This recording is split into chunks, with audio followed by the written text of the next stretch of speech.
This video is sponsored by Skillshare. Hey, welcome to 12 Tone. I didn't want to make this video. I didn't want to have to make this video. I didn't want to live in a world where this video had to get made, but a couple weeks ago, professional opinion haver Ben Shapiro decided to reiterate his repeatedly disproven argument that technically speaking rap isn't music, so I guess now we have to talk about it. Fine.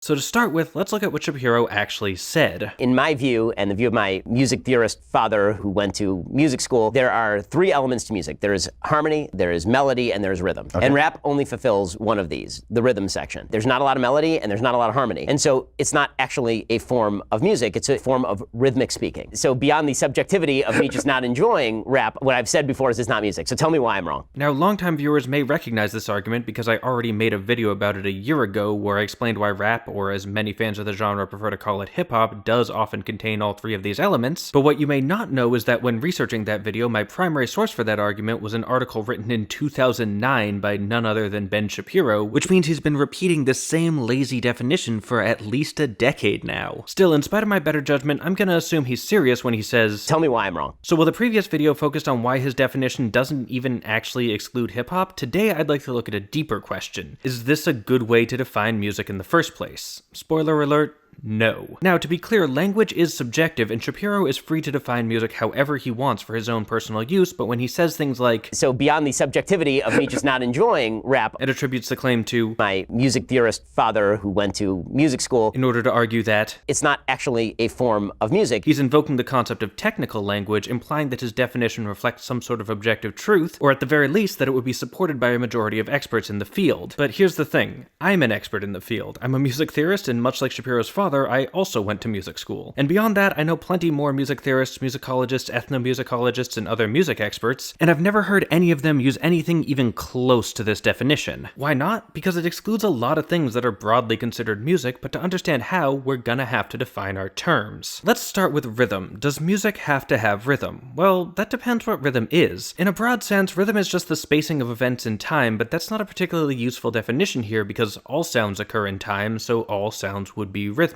Instead, when talking about musical rhythm, we're usually talking about a structured hierarchic pattern of sonic events, or to translate that into English, we're talking about beats. For example, this would count as rhythmic. We have a clear perceptible pattern of strong and weak beats, and the attacks fall at regular intervals. On the other hand, this would be non-rhythmic because the distance between attacks is literally random, so there's no way to feel any real pulse. Of course, this isn't to say that rhythm has to be simple. You can leave out parts of the pattern, combine different pattern lengths, or use multiple patterns at once, and they don't even have to repeat. But at the heart of all of these is some sense of pulse, some structured hierarchy of stress and duration that allows us to build a rhythmic roadmap in our minds. And I think Shapiro would agree with me here. After all, he described rap as rhythmic speaking, which implies there's such a thing as non-rhythmic speaking, and thus a need for a more rigid model of rhythm. So with this definition, does music need rhythm?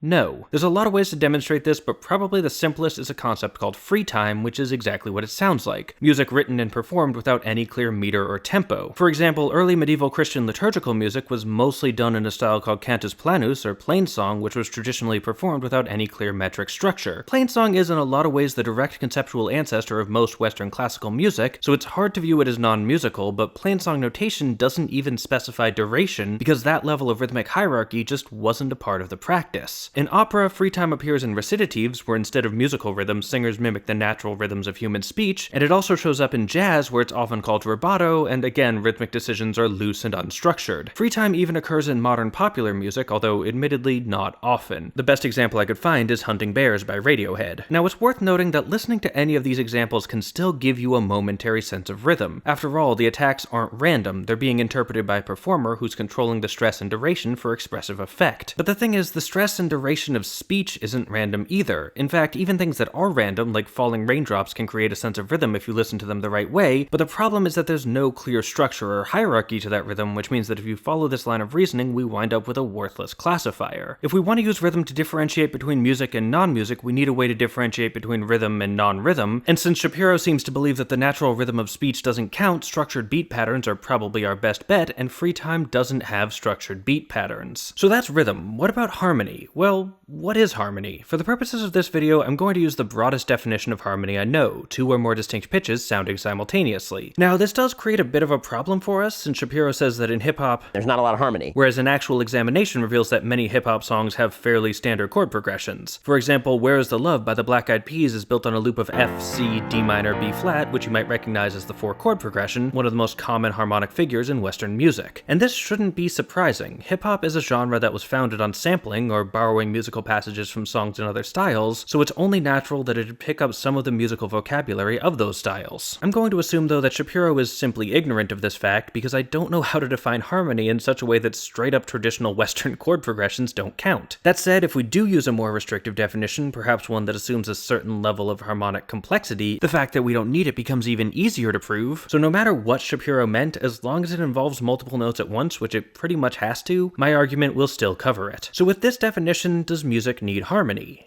No. And this one's pretty easy because there's an entire musical texture that's defined by its lack of harmony. It's called monophony, meaning one sound, and that's what it is. A single melodic line presented without accompaniment. Or, well, depending on how strict you want to be, it can include multiple voices singing in unison or octaves, and it can even have percussive elements added in, but the point is there's only one pitch at a time, so no harmony. A good example is our old friend Plainsong, which in addition to having no meter, was sung by a single performer alone. Harmony didn't appear in these liturgical songs until the development of the organum, or second accompanying voice, which first showed up around the 9th century. But monophony is far from dead. You hear it every time you listen to an a cappella singer or a solo piece for a melodic instrument like a flute, trumpet, or oboe. It's also pretty common in non-Western cultures. Traditional Korean music, for instance, is often monophonic. And unlike free time, it does show up occasionally in modern Western popular music too. In my last video on the topic, I mentioned Queen's We Will Rock You, where for most of the song, Freddie Mercury's voice is accompanied only by body percussion and some octave doubling. There's no harmony until the guitar solo at the very end. But some people objected to this point, arguing that even though no one was playing chords, the song still had them because melody can imply harmony. And that's true. Take this.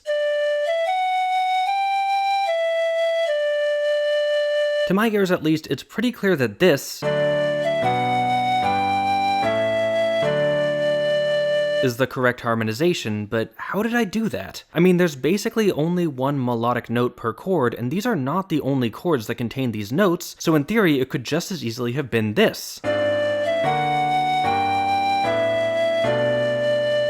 How did I know it wasn't? Well, because I'm familiar with traditional Western harmony, and in that system, this one's much more common. That's an extreme example, but it demonstrates an important point. Unless your melody is literally arpeggiating a chord progression, which We Will Rock You is not, there's probably going to be more than one valid way to harmonize it. To see this in action, check out Adam Neely's video on the 7 levels of jazz harmony, link in the description. This means that the implied harmony isn't actually an inherent property of the melody itself, but a product of the interaction between that melody and your pre-existing harmonic vocabulary, and what kinds of chord progressions you're used to will change which potential harmony you hear. This becomes especially relevant when we look at non-Western music derived from monophonic traditions. I mean, how can you imply a harmony if your culture doesn't have a harmonic vocabulary in the first place? Effectively, while melody can imply harmony, implying harmony isn't the same thing as having it. Which brings us to our final element, melody. This is probably the hardest to define. The simplest version is that melody is a series of notes played in succession, but in this context, what's a note? Is it just any frequency? Is it limited to some tuning system? Is there some stability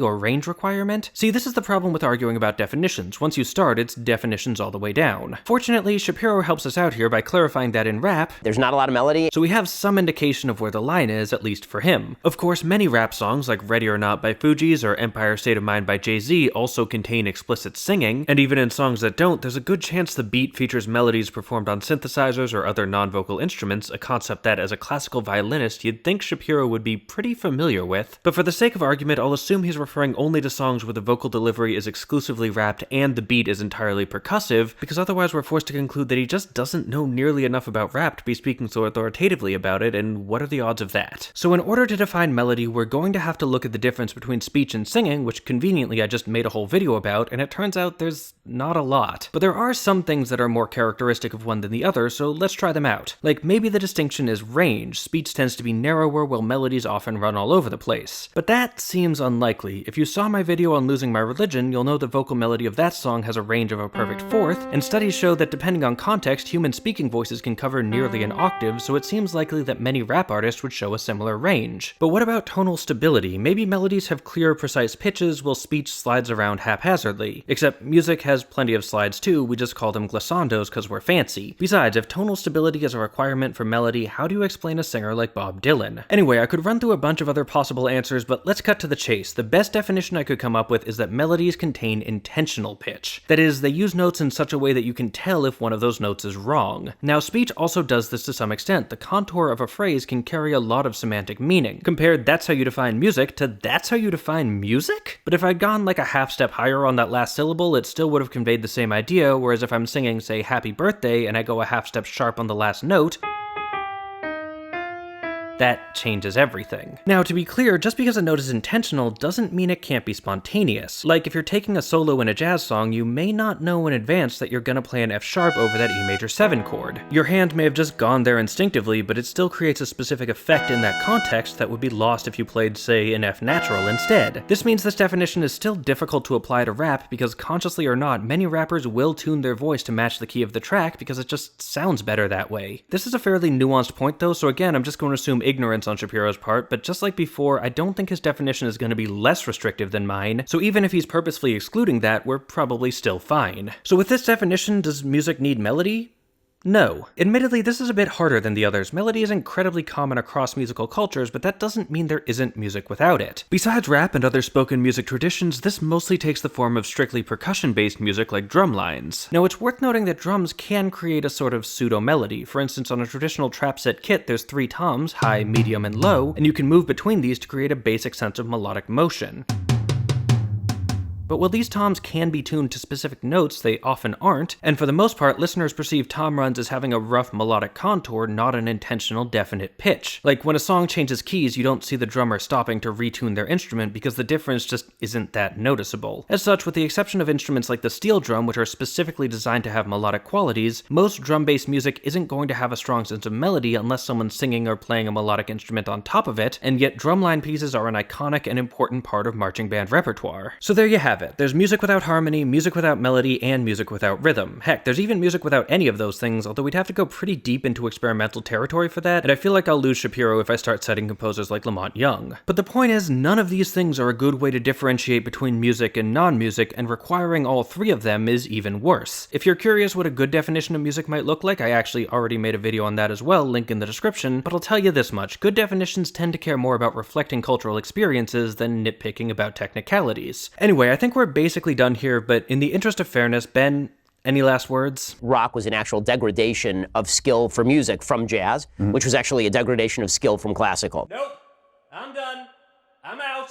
But seriously, Ben, if you want to learn more about the craft of making hip-hop, Skillshare's got some great courses to help you out. I'd recommend starting with their trap music production class, where songwriting duo K-Theory walks you through their process of making music. It's focused on hip-hop and specifically trap music, but I think part of being a good musician is learning from as many influences as you can, and a lot of their advice is useful in any genre. And that's just one of thousands of classes on Skillshare covering all sorts of different musical topics, as well as cooking, programming, and marketing, which is a pretty important skill for a working musician. And Skillshare is even offering 12-turn viewers 2 free months of premium membership with a link in the description, which gives you full access to all their classes so you can try it out with no risk, and if you do like it, plans are super affordable, starting at less than $10 a month, so why not give Skillshare a shot? And hey, thanks for watching, thanks to our Patreon patrons for making these videos possible, and extra special thanks to this video's featured patron, Susan Jones. If you want to help out and get some sweet perks like sneak peeks of upcoming episodes, there's a link to our Patreon on screen now. You can also join our mailing list to find out about new episodes, like, share, comment, subscribe, and above all, keep on rockin'.